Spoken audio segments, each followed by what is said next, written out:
ষাঠি বছৰৰ পৰা ছাৰ ইয়াতে বসবাস কৰি আছে। এইখিনি জেগা আমাৰ আগৰ দিনৰ জেগা এইটো।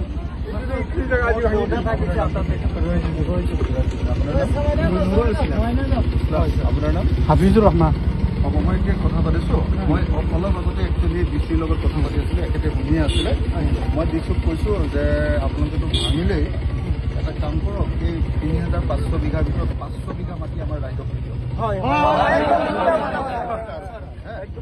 তাৰপিছত মই ৰাতিপুৱা চিফ মিনিষ্টাৰৰ লগতো ফোন কৰি ক'লোঁ যে আপুনি ৫০০ বিঘা মাটি আমাৰ ৰাইজৰ কাৰণে দি দিয়ক। চব মানুহে এক কথা মাটি লৈ হ'লেও থাকিব।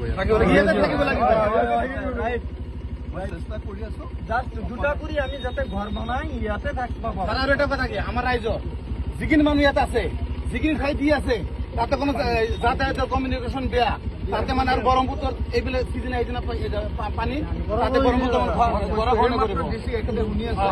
মই ডিচিক ক'লোঁ যে তাততো মানুহ যাব নোৱাৰে, গতিকে আপুনি ইয়াতে ইয়াৰ পৰা দিয়ক। তেওঁ কৈছে যে আপুনি মোক এতিয়া এইমাত্ৰ লিখি দিয়ক, মই এতিয়াই CMৰ লগত কথা পাতি দিম।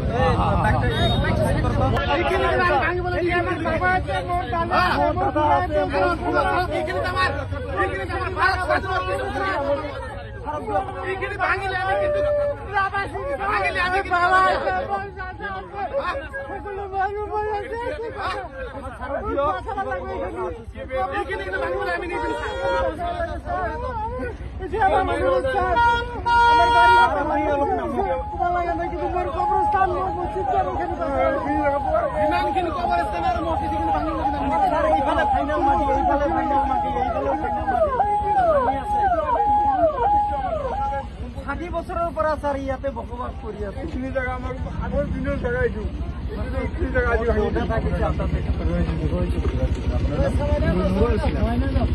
আপোনাৰ নাম? হাফিজুৰ ৰহমান। মই এতিয়া কথা পাতিছোঁ। মই অলপ আগতে একচুৱেলি ডিচিৰ লগত কথা পাতি আছিলোঁ, এখেতে শুনিয়ে আছিলে। মই ডিচিক কৈছোঁ যে আপোনালোকেতো ভাঙিলেই, এটা কাম কৰক, এই ৩,৫০০ বিঘাৰ ভিতৰত ৫০০ বিঘা মাটি আমাৰ ৰাইজক দি দিয়ক।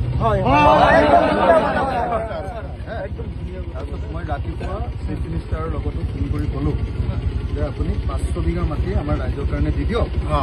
চব মানুহে এক কথা মাটি লৈ হ'লেও থাকিব। মই চেষ্টা কৰি আছোঁ, জাষ্ট দুটা কৰি আমি যাতে ঘৰ বনাই ইয়াতে থাকিব পাৰোঁ। আৰু এটা কথা কি, আমাৰ ৰাইজৰ যিখিনি মানুহ ইয়াত আছে, যিখিনি ঠাই দি আছে, তাতে কোনো যাতায়াতৰ কমিউনিকেশ্যন বেয়া, তাতে মানে আৰু ব্ৰহ্মপুত্ৰৰ এইবিলাক সিদিনা এইদিনা পানী তাতে ব্ৰহ্মপুত্ৰ ডিচি এখেতে শুনি আছে। মই ডিচিক ক'লোঁ যে তাততো মানুহ যাব নোৱাৰে, গতিকে আপুনি ইয়াতে ইয়াৰ পৰা দিয়ক। তেওঁ কৈছে যে আপুনি মোক এতিয়া এইমাত্ৰ লিখি দিয়ক, মই এতিয়াই CMৰ লগত কথা পাতি দিম।